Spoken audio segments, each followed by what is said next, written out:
도리스 레싱 작품에 대해서 알아보도록 하겠습니다. 자, 도리스 레싱은 본격적으로 작가로서 활동은 1950년대부터 할 수 있어요. 1949년에 아프리카에서 런던으로 이주하면서 그녀가 들고 영국으로 갔을 때 들고 간 게 있었죠. The Grace is Singing이라는 그녀의 최초의 소설 원고였습니다. 그래서 런던에 와서 직접 작가로서의 활동을 시작했는데 그녀의 작가로서의 활동을 시작하면서 나온 작품들에 관련해서 알아보도록 하겠습니다. 자, 첫 번째 그녀의 최초의 작품은 The Grace is Singing입니다. 이것은 도리스 레싱이 아프리카에서 생활을 하면서 그녀의 주변에서 보고 느끼고 직접 피부로 닿았던 그런 경험들, 그래서 흑인과 백인과의 그런 갈등 문제, 그리고 백인 사회에서의 그런 백인 우월주의에 관련한 그런 문제들, 그리고 남성과 여성의 그 가부장적인 그런 제도의 문제점, 이런 것들을 The Grace is Singing에 담았습니다.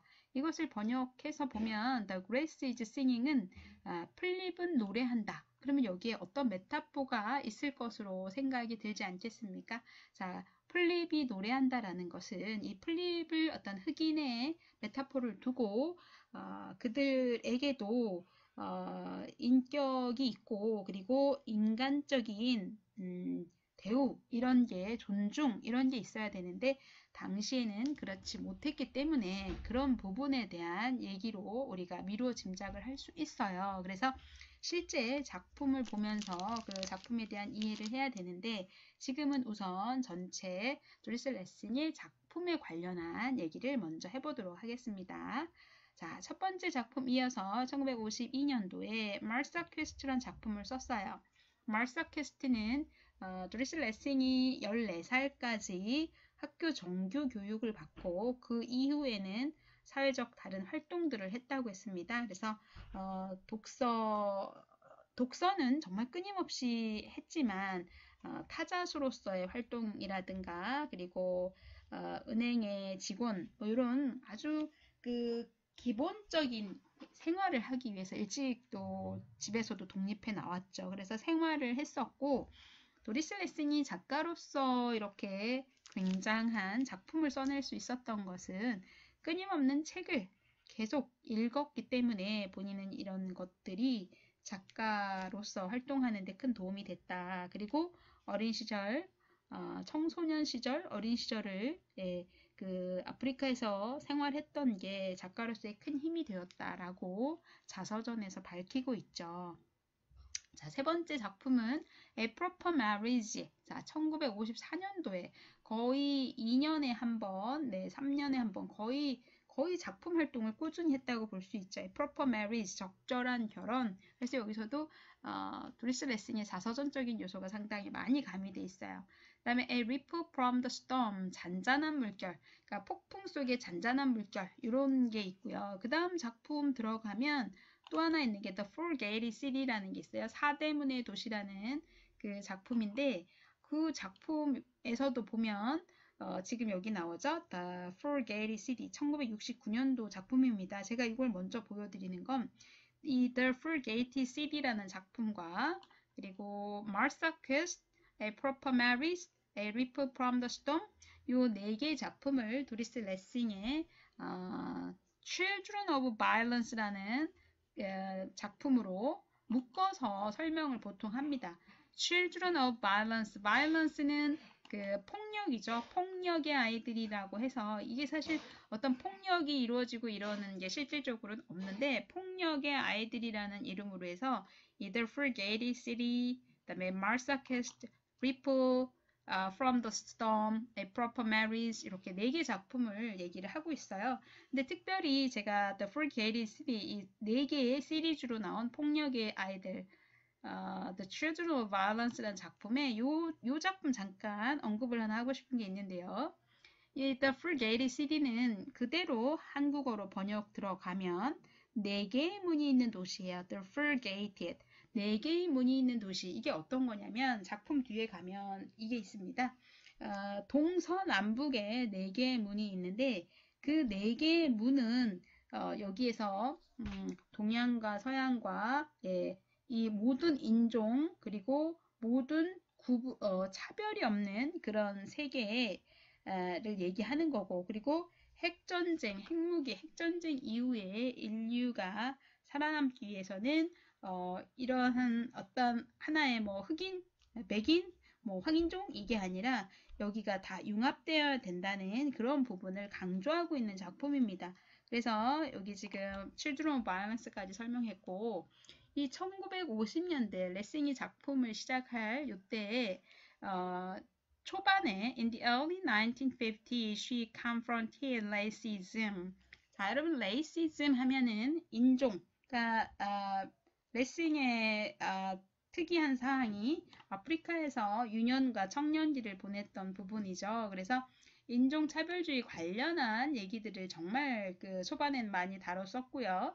These novels are based on her experience in Rhodesia. 예, 레싱이 살았던 그 로디지아, 지금의 짐바브웨에서 그런 경험을 바탕으로 했다. 1950년대 작품은 그렇다는 얘기입니다. 그러면 1960년대는 어땠냐? 자, 여기서 중요하게 주목받아야 될 게 있어요. 도리스 레싱이 2007년에 노벨문학상을 수상했는데 여기에 굉장한 작품이 1960년대에 나옵니다. 여기 The Golden Notebook이라고 보이시나요?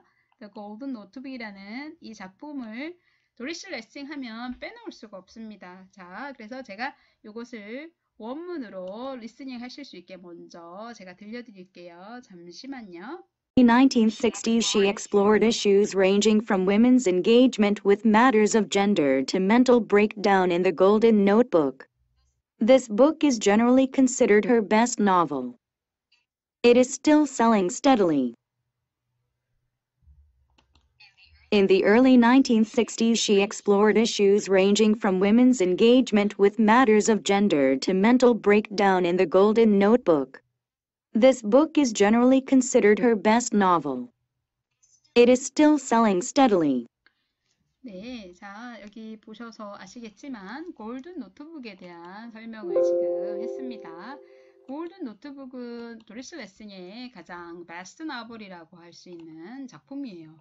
그래서 도리스 레싱 하면 골든 노트북 이렇게 딱 떠올라야 됩니다. The Grace is Singing은 레싱의 첫 번째 작품이고 거기에서 담는 의미가 레이시즘을 많이 담기 때문에 더 봐야 되는 건데 도리스 레싱 하면 The Golden Notebook을 봐야 되는 이유가 스웨덴 할리먼에서 노벨문학상을 선정을 할 때 이 골든 노트북에 큰 점수를 많이 줬어요. 자, 그것은 무엇 때문인가? 바로 여기 한번 보시겠어요? In the early 1960s, she explored issues ranging from women's engagement with matters of gender to mental breakdown. 자, 이 작품은 특별히 앞에서 1950년대는 주로 인종 간의 그 흑인의 문제, 흑백 갈등의 문제 이런 게 다루어졌다면 1960년대 가서는 도리스 레싱은 이 여성의 참여의 문제, 그 젠더의 문제를 들고 나온 거예요. 특히 이 작품에서 mental breakdown, 자, mental은 정신적인 그 breakdown 상태를 얘기한 거죠. 이 골든 노트북의 특징은 뭐냐면 굉장히 두껍습니다. 일단 우리나라에 번역된 소설로만 해도 3권까지 번역이 됐죠. 1, 2, 3권. 처음엔 1, 2로 됐다가 제가 갖고 있는 것도 굉장히 원서도 굉장히 두꺼워요. 근데 이 책의 구성이 포스트 모더니즘의 스타일이에요. 그러니까 스토리가 시작을 해서 끝까지 그 서론, 본론, 결론 이런 스타일이 아니고 그 책 구성부터 다릅니다. 어떤 식의 구성이냐면 여러분들이 이제 그 주인공 애나라는 여성이 정신적 갈등을 겪습니다. 어떤 거냐면은 본인이 생활하는 거, 그리고 본인이 직업으로 작가로서의 삶, 그리고 본인이 아이를 키워야 되는 그런 문제, 그리고 이혼 후에 그 그 본인의 사랑의 문제, 그리고 소설 속에 소설 전개하는 것의 문제, 이런 것들, 그리고 사회 활동으로 공산당에서의 활동 문제, 이런 것들에 대한 게 다 이렇게 분리가 되어 있잖아요. 이러한 분리되어 있는 본인의 그 정신적인 어떤 상태를 노트 5권을 갖다 놓고 빨간색, 파란색, 검정색, 노란색, 파란색 이렇게 갖다 놓고 거기다 해당하는 거를 쓰죠. 그래서 검정색에는 아프리카에서의 그런 활동했던 것들, 그리고 노란색에다가는 자기가 책을 작가로서의 활동을 하면서 자기가 책을 전개하는데 거기에 대한 내용들, 그리고 여기에서 아이를 양육하는 것에 대한 문제, 이런 것들을 각각 분리해서 놓죠. 저는 이 작품을 읽고 나서 기본적으로 그 갈등하는 그런 문제들이 있을 때 이렇게 색깔이 다른 것들의 노트를 놓고 각각 분리해서 쓰는 것도 아주 좋은 방법이라는 그런 생각을 해봤고요. 이 제목의 골든 노트북은 뭐냐?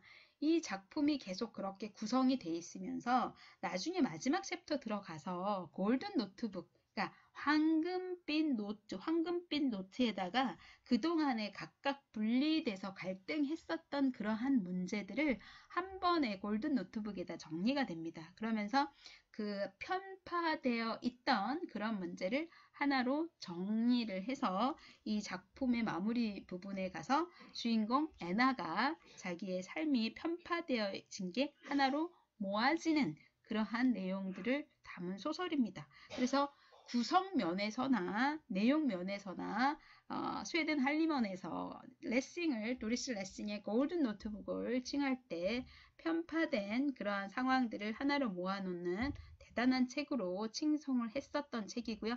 이 책은 지금도 꾸준히 스테디셀러가 되죠. 그래서 꾸준히 판매가 되고 있고요. 우리나라에도 번역이 되어서 나온 것도 있어요. 시간이 되신다면 황금빛 노트북, 황금빛 공책 이렇게 도서관에도 있기 때문에 한번 뭐 긴 겨울 또는 여름에 읽으시면 좋을 것 같습니다. 자, 그러면서 한번 생각해 보는 거죠. 나름대로의 내가 갈등의 어떤 문제들이 있을 때 그것을 어떻게 해결을 하면 좋을까? 이런 방법에서 이 작가는 어떻게 작품 속의 주인공 애나가 본인의 문제를 풀어가는가, 이런 것들을 생각해 보는 거 굉장히 좋은 것 같습니다.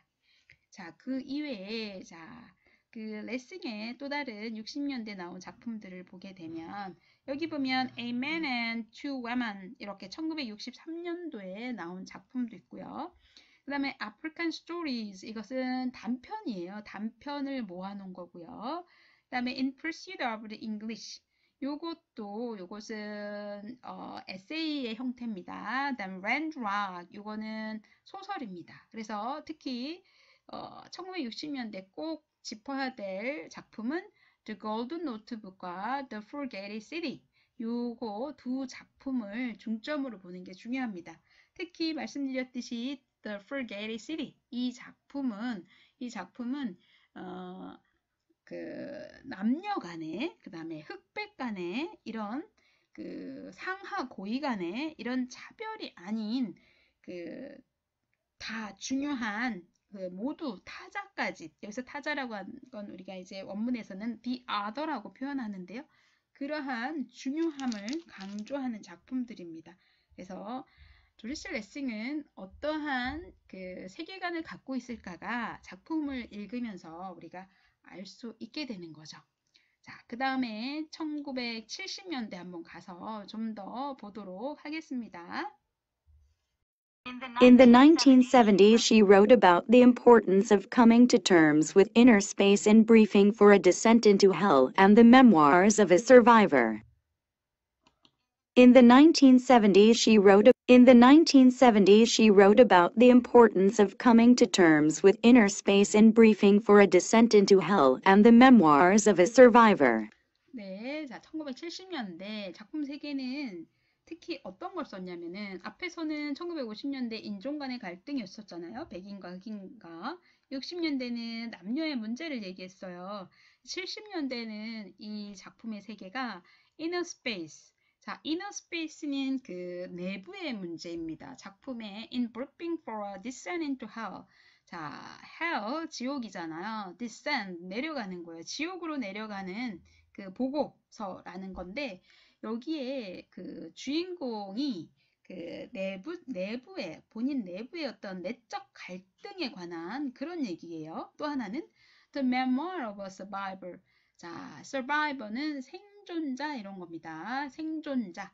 자, 생존자의 비망록. 이것도 번역돼 나온 책이 있는데요. 생존자의 회고록 이런 식의 나오는 거고요.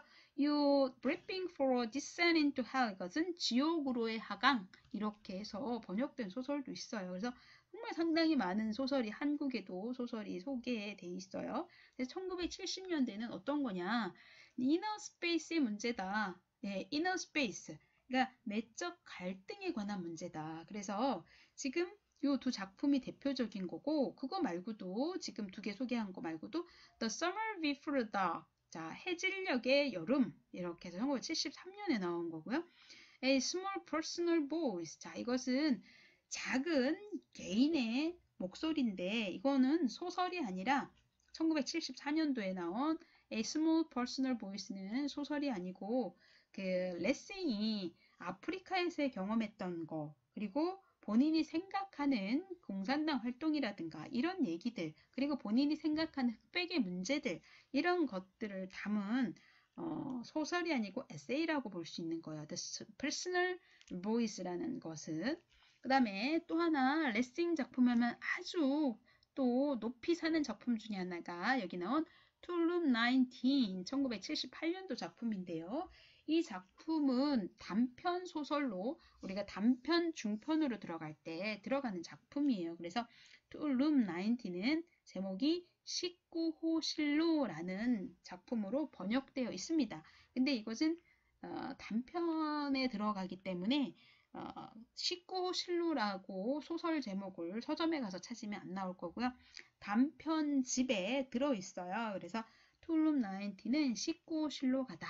그래서 19호 실로가는 게 이게 뭐지? 어떤 소설일까? 굉장히 궁금해하실 수 있는데요.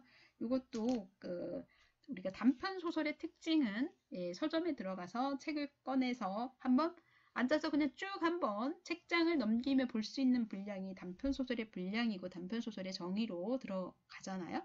툴룸 19는 그 정도 읽을 수 있는 그러나 이 툴룸 19는 그 짧은 분량에 비해서 담고 있는 메타포 의미가 굉장히 깊어요. 그래서 19호 실로 가다의 그 작품도 꼭 한번 읽으면 좋을 거라고 추천드리고 싶은 작품이고요.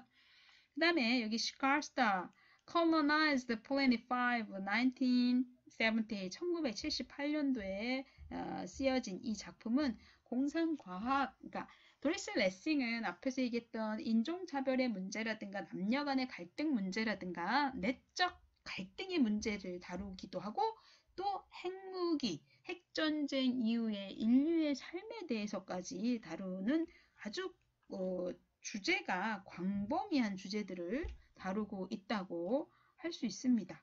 그래서 이 부분 다시 한번 리스닝 하시면서 다음 제가 1980년대로 넘어가 보도록 하겠습니다. In the 1970s, she wrote about the importance of coming to terms with inner space in Briefing for a Descent into Hell and the Memoirs of a Survivor. In the 1970s, she wrote about the importance of coming to terms with inner space in Briefing for a Descent into Hell and the Memoirs of a Survivor. In the 1980s, she probed both the human and inhuman face of terrorism in The Good Terrorist. The Making of the Representative for Planet 8. The Diaries of Jane Summers. The Good Terrorist. The Fifth Child. Particularly Cats and More Cats. In the 1980s, she probed both the human and inhuman face of terrorism in The Good Terrorist.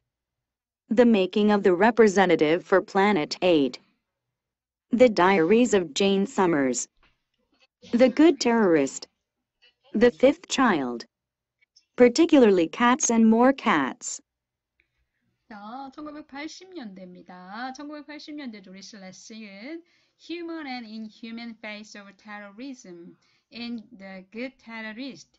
자, 그녀의 또 대표적인 작품이 1980년도에 Good Terrorist라는 작품에서 그 테러리즘에 관한 인간적인 비인간적인 두 면을 다뤘던 작품이에요. 그래서 도리스 레싱이 또 하나 그 1980년대 중요 작품 중에 The Good Terrorist인데 실제적으로 여러분도 아시겠지만 아프리카에서 또 그 영국 공산당 활동을 했었다고 말씀드렸었잖아요.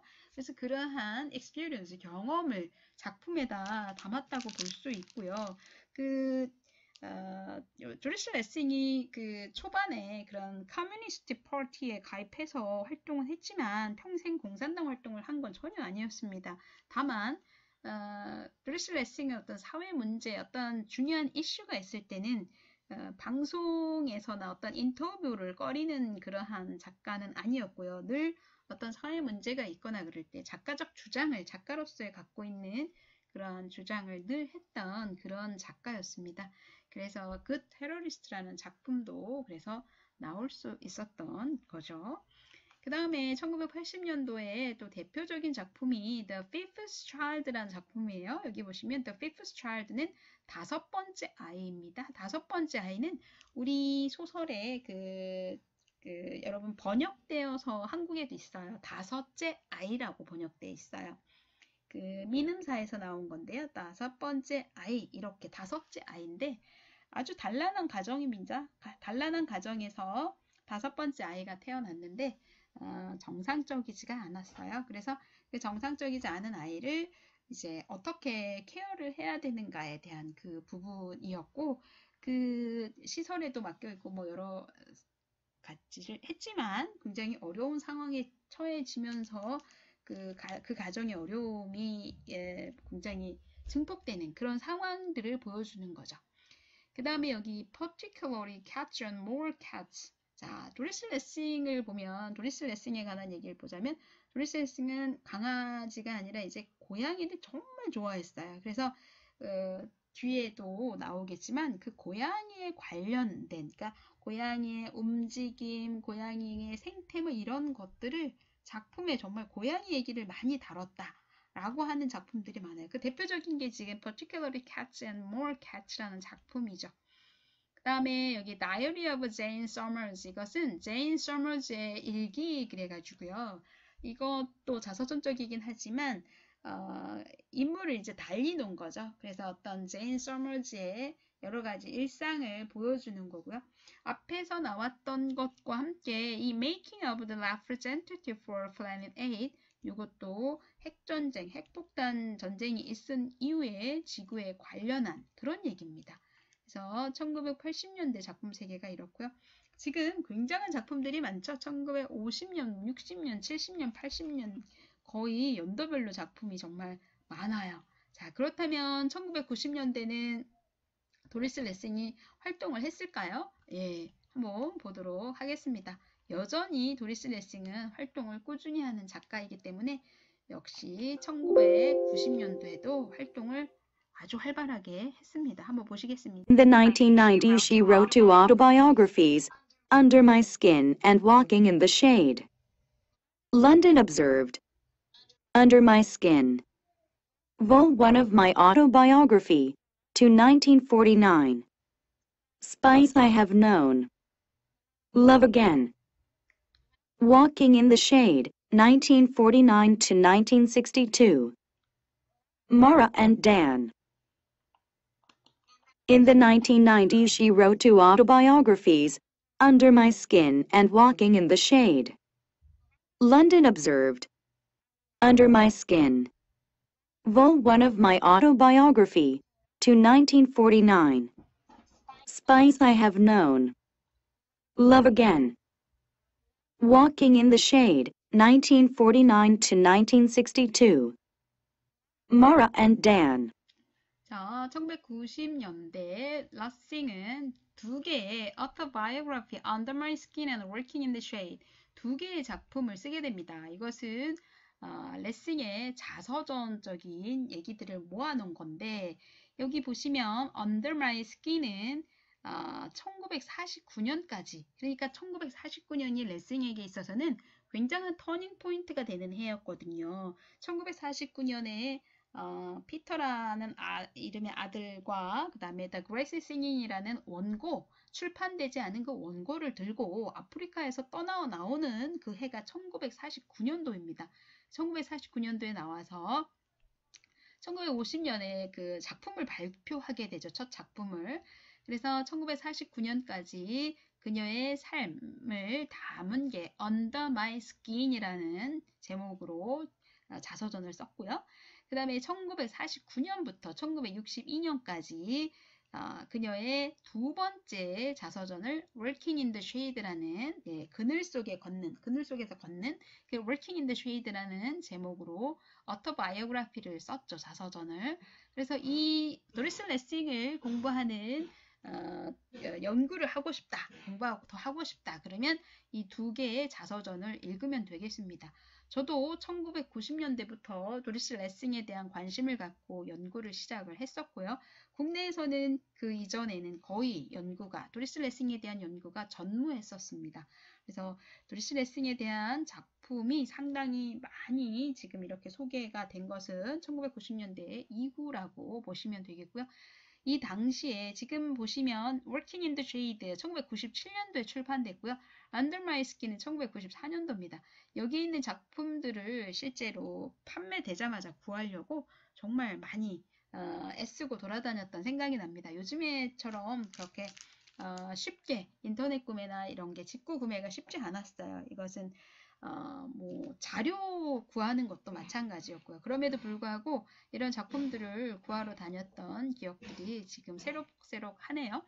런던 observe라는 이 작품은 뭐냐면 런던을 관망하는 observed. 그래서 여기 런던 observed는 단편들을 모아놨는데 소설이라기보다는 여기에서는 레싱이 아프리카에서 유년과 청년 시기를 보내고 그 그러니까 29살 때 나왔으니까 그 아프리카에서 생활했던 그 여인이 이제 아주 복잡한 런던에 와서 생활을 하게 되잖아요. 그래서 거기에서 보고 직접 본인이 경험한 얘기들을 에세이 형태인데 소설이라고는 할 수는 없지만 그렇다고 완전 에세이 형태는 아닌 그런 작품을 런던 observed에서 담아놨어요. 뭐 거기에 예를 하나 들면 프린시플이라는 작품이 하나 있어요. 프린시플 하면은 원칙이라는 거죠. 원칙. 근데 이제 굉장히 복잡한 도로에서 그 차가 양쪽에 머리를 맞대고 길게 양쪽으로 줄을 늘어서 있으면서 그 운전자들이 나와서 서로 양보 안 하고 있는 그런 상황들을 런던의 한복판의 한 거리 그 도로의 한복판을 묘사한 그런 작품이 여기에 또 들어있죠. 런던 observed에. 그래서 The Principle이라는 제목으로 들어가 있습니다. 네, 이렇게 보시면 되겠고요. 그 다음에 또 이제 2000년대, 그럼 이제 2000년대에는 또 어떤 작품이 있을까? 이것도 되게 궁금하죠. 한번 보도록 하겠습니다. Other books, her latest book, The Clapped. 자, 이 clapped는 간극이라는 거예요. 그러니까 간극이라는 건 예를 들어 바위와 바위의 그 틈을 clapped라는 단어를 쓰는데요. 제목이 The Clapped입니다. The Clapped is preoccupied with how women and men manage to live alongside each other. 그 남자와 여자와 그 서로 간에 함께 살아가는 데 있어서의 그런 간극의 어떤 뭐라고 할까 이런 부분에 그런 문제를 다룬 게 클래프트라는 작품이고요. 여기 그 외에도 여기 한번 보시겠어요? The Sweetest Dream 이런 작품도 있고요. On Cats 고양이에 관한 역시 고양이 정말 고양이를 정말 사랑하는 조리스 레싱입니다. 그 다음 작품이 2003년도에 The Grandmothers라는 작품이 나왔어요. 그 다음 The Story of General Dan, 그 다음 The Clapped 2007년에 나온 거죠. 거의 이게 조리스 레싱의 마지막 작품이라고 할 수는 있는데 그 이후에 간단한 어떤 에세이집도 나오긴 했어요. 여기서는 The Grandmothers에 대해서 잠깐 말씀드리면 Grandmothers는 제목이 할머니들 이렇게 쓰여지겠지만 우리말로 그렇지 않고 이 작품은 영화로 또 만들어지기도 했는데 조금 이해가 좀 안 되는 게 도리스 레싱은 지금까지 소설을 쭉 써오면서 어떤 사회적 문제의식이라든가 이런 문제를 많이 다뤘었잖아요. 본인이 생활했던 아프리카에서의 그 흑백의 문제라든가 그리고 남녀 간의 문제라든가 그다음에 그 인간의 어떤 내적 갈등의 문제, 여성의 문제 이런 여러 가지를 다뤘는데 Grandmothers에서는 사실 그 구성이 그런 거죠. 두 여성이 굉장히 친한 근데 그 두 여성이 되게 친한데 거기에서 각각의 아들이 있었죠. 근데 크로스로 그 사랑을 하게 되는 이게 굉장히 좀 이해가 좀 안 되는 그런 작품을 보게 됐어요. 영화로 또 사실 만들어졌었고 어찌됐든 도리스 레싱의 작품 세계는 상당히 무궁무진하다. 그리고 그 주제의 범주도 상당히 넓다라는 것까지 이렇게 작품 소개만으로도 굉장히 시간이 많이 소요됐어요. 그래서 이제 다음 시간에는 도리스 레싱의 뭐 작품 대표적인 The Grass is Singing과 그 다음에 이거 외에 그 수상한 경력도 상당합니다. 노벨문학상을 탄 걸로만 알고 있지만 그거 외에도 도리스 레싱의 상은 어마어마하게 많죠. 그래서 잠시 후에 또 만나보겠습니다.